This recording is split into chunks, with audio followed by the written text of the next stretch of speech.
તાપી જિલ્લામાં થોડા સમય પહેલા ધોધમાર વરસાદ ખાબક્યો હતો। ભારે વરસાદના કારણે જિલ્લામાં અનેક જગ્યાએ રસ્તા અને પુલ તૂટવાની ઘટનાઓ સામે આવી હતી, જેમાં સોનગઢ તાલુકાના સાદરવેલ ગામે પણ ગામમાં પ્રવેશ કરવાનો પુલ વચ્ચેથી તૂટી ગયો હતો, જેના કારણે સાદરવેલ ગામથી સોનગઢ જવા આવવા માટે સ્થાનિક લોકોએ ભારે તકલીફ પડી રહી હતી।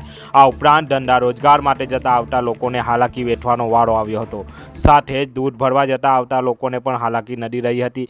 ભારે વરસાદથી પુલ તૂટી જતા જીસીબી દ્વારા દૂધની કેનો ઉંચકી ટેમ્પોમાં ભરવાનો વિડીયો સામે આવ્યો હતો। આ બધા વચ્ચે સાદરવેલ ગામના સરપંચ દ્વારા પુલનું પુનઃ કરાવી રસ્તો ફરીથી શરૂ કરાવી દેતા ગામ લોકોએ હાશકારો અનુભવ્યો હતો। તાપી જિલ્લામાં થોડા સમય પહેલા ધોધમાર વરસાદ ખાબક્યો હતો। ભારે વરસાદના કારણે જિલ્લામાં અનેક જગ્યાએ રસ્તા અને પુલ તૂટવાની ઘટનાઓ સામે આવી હતી, જેમાં સોનગઢ તાલુકાના સાદરવેલ ગામે પણ ગામમાં પ્રવેશ કરવાનો પુલ વચ્ચેથી તૂટી ગયો હતો, જેના કારણે સાદરવેલ ગામથી સોનગઢ જવા આવવા માટે સ્થાનિક લોકોએ ભારે તકલીફ પડી રહી હતી। આ ઉપરાંત ધંધા રોજગાર માટે જતા આવતા લોકોને હાલાકી વેઠવાનો વારો આવ્યો હતો, સાથે જ દૂધ ભરવા જતા આવતા લોકોને પણ હાલાકી નડી રહી હતી। ભારે વરસાદથી પુલ તૂટી જતા જીસીબી દ્વારા દૂધની કેનો ઉંચકી ટેમ્પોમાં ભરવાનો વિડીયો સામે આવ્યો હતો।